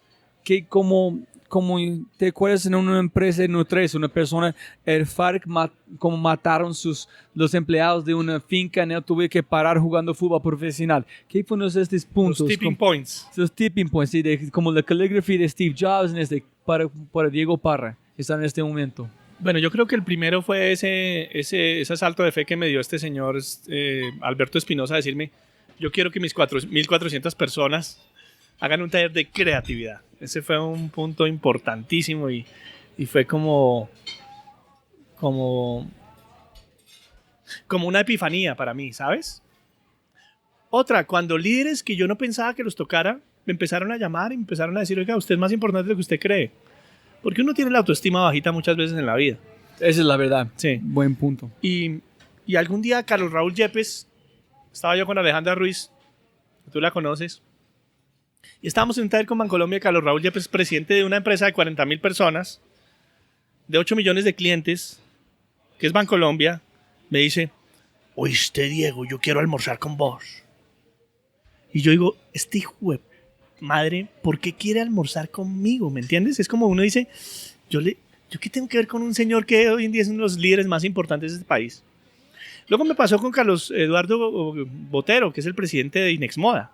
Me pasó con Carlos Mario Giraldo. Entonces uno dice, ¿en qué momento grandes líderes del país dicen, usted tiene algo importante que decirme a mí? Ese fue un tipping point fundamental, porque yo soy una persona con una autoestima baja, muchas veces, aunque no lo creas. Pero cuando un gran líder del país, cuando estos Carlos Eduardos, Carlos Raúles, Carlos Marios y Carlos te cuento otro, Gonzalo Alberto Pérez, el presidente de Sura, me dice, yo necesito que vos me cambies la historia de esta empresa. Entonces, cuando estos personajes te dicen a ti, oiga, necesito que usted haga cosas con mi empresa, es cuando usted dice, pues pucha, yo no soy tan poquito como creo, ¿me entiendes? Y te sube la autoestima. Esos momentos de verdad con esos líderes colombianos fueron para mí una cosa muy clave. Diego Parra, tiene que imaginar en este momento, hay una máquina de tiempo como Back to the Future. Tú puedes volver en cualquier momento de la vida de Diego Parra a Diego Parra, cuando tiene 18, 24 años, en regalar un consejo. ¿Qué vas a decir al Diego Parra de 24 años, 18 años? Bueno, yo me devuelvo en la vida y recuerdo el momento en que me decidí que contar historias era importante para mí. toda mi familia se me vino en contra. Porque contar historias, en Colombia hay una palabra que se llama cuentero. Y cuentero es una persona, un trabajo marginal, supuestamente, porque yo lo admiro mucho, donde uno cuenta historias en un anfiteatro de una universidad o algo así. Un día yo le dije a mis papás, yo quiero contar historias. Mis papás me miraron como diciendo, este se perdió en la vida. Otro momento cuando tuve mi primera novia de color negro. Se llamaba Salud Elizabeth Jackson Kelly, muy amiga mía hoy en día.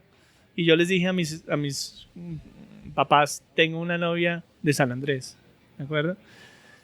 Cada vez que yo asumí mi oveja negra, fueron momentos trascendentes en mi vida. Porque uno, cuando asume que es su oveja negra, uno está enseñándole a la familia muchas cosas oscuras que la familia no sabe. ¿De acuerdo? Entonces, cada vez que uno como persona puede asumir su oveja negra, yo creo que tiene que hacerlo. Momentos trascendentes. Momentos de mi infancia. Yo me acuerdo momentos muy trascendentes de mi infancia. Es cuando yo era muy gótico y muy autista. Mis primeros recuerdos de la infancia es que cuando a mí me daba fiebre, yo me metía entre las sábanas para que me diera más fiebre. Porque cuando a mí me daba más fiebre, alucinaba. Y entonces tenía unas historias muy interesantes en mi cabeza. Pero era un momento muy raro. Y entonces yo decía, tengo que tocar siempre la locura. Y tengo que confiar en tocar la locura sin volverme loco. Hay ciertas personas que tenemos el privilegio de tocar la locura sin volverse locos. Y yo creo que uno de los privilegios que me ha dado la vida es poder tocar la locura sin pasarme al lado de la psicosis, de la neurosis, etc. Pero qué consejo, si tú puedes volver un tiempo a Diego de 18 años, en Diego para 18, van a ver Diego para de esta edad, en ese momento, ¿qué vas a decir? Consejos, haga feliz a los demás, pero el primero que tiene que hacer feliz es a usted mismo. Ese es el primero. Es el que van a decir otro Diego Sí, en lo pasado. Sí. Segundo, sepa que usted tiene la capacidad de transformar el mundo y hágalo, ¿de acuerdo? Dentro de su capacidad. Hay unos que pueden transformar mucho más, hay otros que pueden transformar menos, pero piense que usted puede transformar el mundo. Lo que tú decías, todo el mundo es líder, pero no se la cree. Créasela. La tercera, si tiene una idea, crea en la idea. No pare hasta que la idea no sea lo que usted quiere que sea, ¿de acuerdo? Porque todo el mundo tiene ideas buenas. Lo que nos cuesta es tener el coraje de llevar a cabo nuestras ideas. Y lo cuarto es, si usted viene de un mundo artístico y cree que con el arte puede cambiar las empresas, cambie las empresas con el mundo artístico. No crea en lo que usted no es, crea en lo que usted es. Y sea usted parecido a usted mismo, porque yo estoy seguro, y aquí te lo digo, es que yo con el arte voy a seguir cambiando las empresas. Entonces pienso que como es que yo como el tema principal fue, creen que usted es. Sí. Tú eres artista, tú eres loco, tú disfrútalo, Disfrute. hágale, cambia el mundo. Claro, cambia el mundo. Si una persona llega a Diego Parra en ese momento, sales de acá, tú estás como libre con tu tiempo, y ellos dicen, Diego Parra, yo quiero ser creativo. Dame una lista de 10 puntos o menos que yo tengo que hacer para ser creativo. ¿Qué van a escribir en esta lista? La primera, sumérjase en el proceso sin esperar el producto. 1. Segundo, juegue y siga jugando. 2. Tercero, sea honesto con usted mismo. 3. Cuarto, métase en una disciplina hasta que la entienda desde sus leyes para después violar las leyes. Hay una cosa ahí, Rob, importante. La gente quiere violar la ley sin entender la regla. ¿De acuerdo? ¿Cómo así? O sea, por ejemplo, ahora hay unos artistas que quieren volverse artistas porque creen que pueden poner un inodoro en un baño con luces verdes y piensan que eso es arte. No. Eso es arte cuando tú entiendes la lógica del arte. Pero tú no puedes romper las reglas de una disciplina sin haber conocido la disciplina. ¿De acuerdo? Entonces la cuarta es, entienda la disciplina para romperla. Si usted se va a meter a una disciplina, llévela hasta el último nivel y después rompa las reglas de la disciplina. Pero no rompa las reglas sin haber entendido la disciplina. Quinto, encuentre la libertad dentro de la disciplina, encuentre la libertad dentro de las limitaciones que le presenta su vida. Un poquito el Steven. Eso es muy bien. Es como si tienes esposas, a veces esposas como figurativamente. Si tú tienes esposas, a veces hay muchas más oportunidades basadas en como limitaciones. Claro. So, disfrútalo. Disfrute la limitación porque en la limitación va a estar la libertad. No piense que cuando no hay reglas la vida es chévere. No, la vida es chévere cuando hay reglas. Pero sepa cómo jugar con esas reglas. La sexta, piense cuál es la ventaja de la desventaja. Porque siempre en toda desventaja hay una ventaja. Confíe en los demás y sepa empoderar a los demás, porque si usted empodera a los demás va a ahorrar trabajo. Yo como líder de Catarsis lo que hago es empoderar a los otros, pero cuando luego empoderarlo, pues trabajo menos, porque los otros se la creen y entonces son buenos. Pero sepa que su labor como líder es darle un salto de fe a la gente. Sepa lanzarla al infinito y al vacío para que encuentre su propia verdad. Porque es que a veces somos muy paternalistas con la gente. No, mande a la gente al vacío. Cuando usted manda a la gente al vacío, la gente va a salvarse. Pero si usted quiere controlar el salto al vacío, no va a lograr el resultado. Wow, este está muy bueno, ¿no? ¿Escucharon este? Sí. No sé si llegamos a las 10. No, fue 10 o menos. Entonces, muy bueno, gracias. Yo voy a como notar voy a poner ese lista en las notas también del podcast. Si tú puedes recomendar o regalar libros esenciales, porque yo sé que tú como comes libros, como yo como libros, ¿qué son libros esenciales o tú puedes ser, tienes que leer porque van a cambiar tu vida? ¿Qué son libros para tu vida? Bueno, es que hay tantos, pero bueno, vamos a ver, tratar de hacer un... No, lanza cualquier libro que tú pienses que la audiencia, las personas pueden leer, como escuchando, pueden leer, en disfrutar, en cambiar su vida. Psicomagia, de Alejandro Jodorowsky, porque este señor lo que hace es mostrarnos que hay que explorar la locura y no la cordura. Si usted quiere ser creativo, explore la locura, porque hay que ir al otro lado, no hay que estar en este lado, sino hay que ir al otro lado, y si usted no se vuelve loco y vuelve, va a ser una persona importante, ¿de acuerdo? Pero sepa que su labor en la vida es explorar lo desconocido y acertar. Si se queda en lo desconocido, pues si somos creativos y nos quedamos en el mundo de lo raro y de lo loco, pues nos fuimos demasiado lejos, pero tenemos que irnos lejos. Lo segundo, Eric Berne. Eric Berne tiene un libro que se llama Tú estás bien, yo estoy bien. No, perdón, el libro de él se llama Los juegos en que participamos. Es un libro que nos muestra que todo el tiempo estamos jugando. La vida es jugar, la vida es constante juego. Y hay otro que se llama El Homo Ludens, de Johan Huizinga, que es un libro que habla de que el ser humano por naturaleza es un jugador. Y hay otro que se une a ese que se llama Play, de Stuart Brown, que dice que todos tenemos toda la vida que jugar. ¿De acuerdo? Pero hay un libro que me marcó a mí que se llama The Strange Incident El extraño incidente del perro a medianoche. Es un libro de Mark Haddon. Y ese libro lo que me enseñó es que si usted es de una forma, usted acepte como es. Porque yo soy introvertido. Yo encontré en los cursos de liderazgo que doy que yo soy una persona introvertida. Y tú cuando eres introvertido tienes que entender que eres introvertido, que tú ganas energía cuando estás alejada de la gente. O alejado de la gente. Entonces ese libro a mí me marcó porque me dijo, Diego, tú eres un introvertido, tú eres una persona tímida, tú eres una persona solitaria, eres una persona de rituales solitarios. Entiéndete tu naturaleza y vive de acuerdo con tu naturaleza, ¿de acuerdo? Yo creo que lo que uno tiene que hacer en la vida es encontrar su propia naturaleza y ser consecuente con su propia naturaleza. Hay otro libro que a mí me marcó que se llama Mujeres que corren con los lobos. Mujeres que corren con los lobos. Es un libro que a mí me enseñó lo que es un arquetipo. Y yo creo que en la vida uno tiene que saber cuáles son los arquetipos que fundamentan su liderazgo. Yo conozco cuáles son mis arquetipos que fundamentan mi liderazgo y cada uno tiene que encontrar los suyos propios, porque cada uno es líder de formas distintas, ¿de acuerdo? Cada uno es líder de acuerdo con lo que uno es. Uno no puede ser líder de una forma distinta a la que uno es. Si yo soy un líder introvertido y motivador, yo no voy a ser un líder controlador, ¿de acuerdo? Habrá otros líderes que sean controladores y controlen las cosas. Yo no puedo controlar, porque mi forma de ser no es la de controlar. Mi forma de ser es motivar, inspirar, dar saltos de fe. Y así funciono, ¿de acuerdo? Entonces, ese es un sí entiendo como no hay que pensar, porque siempre hay un montón de libros, ¿no? de liderazgo. Uh-huh. Y con estos libros una persona se parece a un tipo de líder, pero no hay muchos tipos de líderes, como que en cualquier persona tiene que escoger, depende de si tú eres un lobo, tú eres una ave. Ese es el sentido, ¿no? Total. Es que yo creo que lo que tiene un poquito la doctrina moderna de la autoayuda y de los libros empresariales es que buscan recetas. Yo creo que no hay recetas, Rob, no hay recetas. Hay que leer y cada uno tiene que encontrar su propia receta. Pero desafortunadamente hoy queremos los 10 pasos del liderazgo, los 4 tipos del líder innovador, los 5 conceptos y nos quedamos con una numérica ahí básica, pero que son un poquito superficiales. Yo creo que cada uno de nosotros tiene que encontrar esos libros que los marca y los mejores libros son los clásicos. Hay un libro que a mí me encanta que es El Príncipe de Maquiavelo. Ese libro es demasiado bueno. Demasiado bueno. El origen de las especies de Charles Darwin, que nos enseña estrategias desde el punto de vista de la adaptación. Si hay un libro que nos enseña a ser adaptativos y a entender cómo funciona una empresa hoy en día, es el libro El origen de las especies de Charles Darwin. ¿De acuerdo? No es leer los 10 pasos del líder adaptativo. No, eso es un remake. Eso es un, ¿cómo se podría llamar? Eso es un chamuscado y un recocinado de un clásico. Pero hay que leer a los clásicos. Diego, yo quiero hablar de hábitos porque yo pienso que hábitos son indispensables con las personas.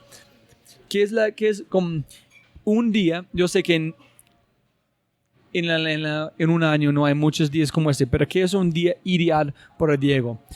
Cuando despiertas, ¿a qué hora? ¿Qué haces? Si tú puedes construir en papel un blueprint de un día ideal con hábitos que tú quieres como armar en tu vida, ¿qué es para Diego Parra? Bueno, yo soy un campesino, es decir, yo soy como las gallinas, me acuesto temprano y me levanto temprano, entonces mi hábito principal es despertarme a las 6 de la mañana, despertarme a pensar cosas, ¿me entiendes? A reflexionar, de pronto a leer. Entonces, de pronto el hábito más importante para mí es despertarme temprano, ese es clave, porque sé que soy lúcido entre las 6 y las 9 de la mañana, ¿de acuerdo? Ahí produzco. Día ideal, cuando yo logro decirle que no a mis clientes y puedo hacer lo que yo quiero, ¿me entiendes? Cuando yo logro decir, bueno, el próximo mes estoy haciendo lo que a mí me da la gana, en el buen sentido de la palabra, y cuando digo que me da la gana no es porque yo quiero tener todo el día libre, no, sino porque voy a tener los clientes que necesito y voy a poder transformarlos de la manera que yo necesito, ¿de acuerdo?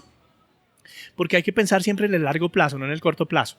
Si yo tengo un cliente contento y si hago un trabajo como toca, si hago una buena sesión de planeación estratégica con G-Tronics, yo sé que va a haber un largo plazo, ¿de acuerdo? Entonces, también mi hábito es saber decir que no para poder tener tiempo para mí mismo, ¿de acuerdo? Mi hábito también tiene que ver con querer a los que quiero, ¿cierto? Y tener un círculo de personas a las que quiero y saber quiénes son los que quiero y quiénes son con los que trascendentemente voy a pasar la vida, ¿de acuerdo? ¿Ah? Mi hábito también tiene que ver con cocinar, con tomarme un buen vino. Yo llego a la hora del almuerzo y yo no puedo dejar de comer bien. Yo no soy desayunista, yo soy almuercista. ¿Qué es la diferencia? Nunca he escuchado esta palabra. Yo no desayuno. A mí no me preocupa no desayunar. ¿De acuerdo? Yo puedo no desayunar. No eso es muy difícil porque muchas personas dicen es la comida más importante del día. Yo tengo a mi amiga Alejandra Ruiz, dice que si ella no desayuna, ya no puede vivir la vida. A mí, yo me tomo un café con un croissant y listo. Pero hay de que no almuerce bien. Yo almuerzo con personas con las que quiero almorzar y además me tomo un vino a la hora del almuerzo. ¿De acuerdo? Como ahorita. Y estamos aquí almorzando y estamos disfrutando de este momento trascendente en mi vida, que es el almuerzo. La comida puede ser o puede no ser, pero yo soy una persona que disfruta el almuerzo. Y si aparte de eso puedo cocinar durante el día, soy el más feliz yendo a un sitio, comprando unos langostinos, comprando una pasta, haciendo una pasta con langostinos preparada a mi manera, ¿cierto? Para a las 6 de la tarde abrir una botella de vino, preparar unos langostinos, comer rico, disfrutar y compartir y después acostarme a las 9 de la noche feliz de la vida. Personas me encanta que para aplicar las mismas metodologías de creatividad, innovación, growth hacking con tu propia vida, que es importante, si es tu hijo, en tu familia. Entonces, sí, es chévere que dijiste. Uno siempre tiene que aplicar las metodologías a la vida de uno, ¿cierto? Yo creo que eso es lo más importante. Si para ti es tu hija, es tu hija. Si para ti es tu familia. Si para ti son tus amigos. Pero definitivamente lo más importante es ser consultor de ti mismo, porque cuando uno trabaja en este mundo de la consultoría, uno a veces es como salve a los demás, pero no se salve a usted mismo, ¿me entiendes? Entonces es como, aplique hacia afuera lo que usted va a aplicar hacia adentro y sobre todo empiece por dentro, porque por fuera se salvarán los demás, pero usted no se salvará. La última pregunta más o menos es, ¿hay una cosa que faltamos que tú quieres hablar o compartir en este momento? No, yo estoy feliz aquí dejándome soltar la lengua. Está súper. Entonces la última pregunta que es, para mí, es mi pregunta favorita, es porque yo como espero preguntarlos. ¿Quién admiras para vos? ¿Quién es un éxito o exitoso? ¿En quién querría escuchar en este podcast? Si tú puedes escuchar a una persona latino recibiendo preguntas similares, ¿quién quiere escuchar? Pero más importante, ¿qué es un éxito latino? No americano, no otro lugar. ¿Qué es un éxito, un latino que tú admiras, que es importante? Sí, yo creo que cualquier persona que sea coherente con su propia vida es un exitoso. O sea, desde el presidente de Uruguay, este personaje que nos mostró que, Sí, señor. que tenía un Volkswagen y que se lo querían comprar los árabes y que él tenía una chagra y que él no quería plata, sino quería simplemente... A mí una cosa que me gustó mucho del presidente de Uruguay, que ya no es el presidente de Uruguay, fue el hecho de, y tú lo compartiste conmigo al principio de esta charla, es más importante el tiempo que la plata. Porque al final del día, el recurso escaso no es la plata. O sea, afortunadamente uno tiene con qué y gracias a Dios lo tiene. Pero si tú piensas, tu vida son 80 años. Y los 80 años es cómo repartiste esos 80 años de vida finita y contable con las personas que quieres. ¿De acuerdo? Y eso tal vez este señor es absolutamente honesto con eso. El presidente de Uruguay. A ese lo admiro mucho. Siempre me ha parecido un personaje fantástico. Jorge Velosa. Jorge Velosa es el carranguero de Ráquira. ¿Quién es? Es un personaje fantástico que es... ¿Pero quién es exactamente? ¿Es un qué? ¿De qué? Jorge Velosa él es un músico que se inventó una forma de hacer música que se llama la carranga boyacense. No, Jorge Velosa fue una de las personas más populares de Colombia, pero él nunca fue más de lo que podía hacer. Y nunca será más de lo que puede ser. Él está en su sitio, ¿me entiendes? Yo creo que uno tiene que estar en su sitio. Porque a veces hoy en día con este mundo de oportunidades que nos presenta la vida, uno quiere estar más allá de lo que es su sitio. No, tú tienes que saber hasta dónde puedes llegar, ¿de acuerdo? Y tienes que saber que hay un momento de liderazgo que es el tuyo y que no tienes que abusar de eso. Tienes que llegar a donde puedes llegar. Y eso me lo enseñó este señor Jorge Velosa, que me encanta. Me encanta Nairo Quintana, parece fantástico. Sí. Sí, es una persona absolutamente consciente de dónde está en la vida y a qué quiere llegar. Ese es un señor que no ha buscado los atajos. Él no ha buscado los atajos. Él dice, yo fui un segundo puesto en la Vuelta de Francia. Eso es lo que soy yo en este momento de la vida, ¿me entiendes? Pero este momento tengo que aceptar que esa es mi felicidad actual. Y no pensar cuál es mi versión de felicidad futura, porque la versión de felicidad futura va a llegar con el proceso que tú vivas. Pero el momento, esté mal, esté bien, esté regular, es tu felicidad actual. Si tú puedes escoger una persona para tener este podcast y escuchar, ¿quién van a escoger? Y Alecos, mi amigo Alecos. Yo creo que Alecos es una de las personas más coherentes que yo conozco. Tú lo conoces. Pero Alecos es una persona que ha vivido de manera coherente su vida, ¿me entiendes? Que es una cosa fantástica. Yo tengo mi lista de Alecos también. Yo pienso, hermana, como las personas van a encantar escuchando a este señor como hablando. Sí, porque él no está más encima de lo que puede estar en su momento, ¿me entiendes? Que yo creo que eso es lo más importante y lo más bonito. No sé, porque estamos hablando de como una persona que es enfrente todo el tiempo a un punto. No significa que tiene todo el auto como estima en el mundo, o estima. No. Pero cuando estás con Alecos que Diego está hablando, siempre se sientes que estás en el presente, en un momento. Sí. Eso es muy listo. Sí. Listo, Diego. Si no hay nada más que quieres compartir, abrazo, amor, toda mi fidelidad para mi vida, para las personas escuchando, todo lo que yo aprendí de cómo manejar personas, motivar personas, energía, pero en la manera específica aplicar, en entender que yo tengo este potencial, fue gracias a como la oportunidad de Diego trabajar en Catarsis cuando llegué de como Apple. Entonces, Diego, de más de mi corazón, de mi alma, en todo, mil gracias. Sí, yo quisiera ahí decirte algo, Robbie. Este año he perdido muchas personas en Catarsis, ¿cierto? Pero lo que he entendido es que esas personas siguen conmigo. Siempre, para la vida. Gracias, Diego. Listo, gracias a ustedes por el Fry Show y nos vemos el próximo episodio. Chao. Como siempre puedes ganar más plata, pero no más tiempo. Muchas gracias por escuchar. Espero que hayas aprendido algo, te hayas inspirado y te sientas con ganas de hacer algo imposible.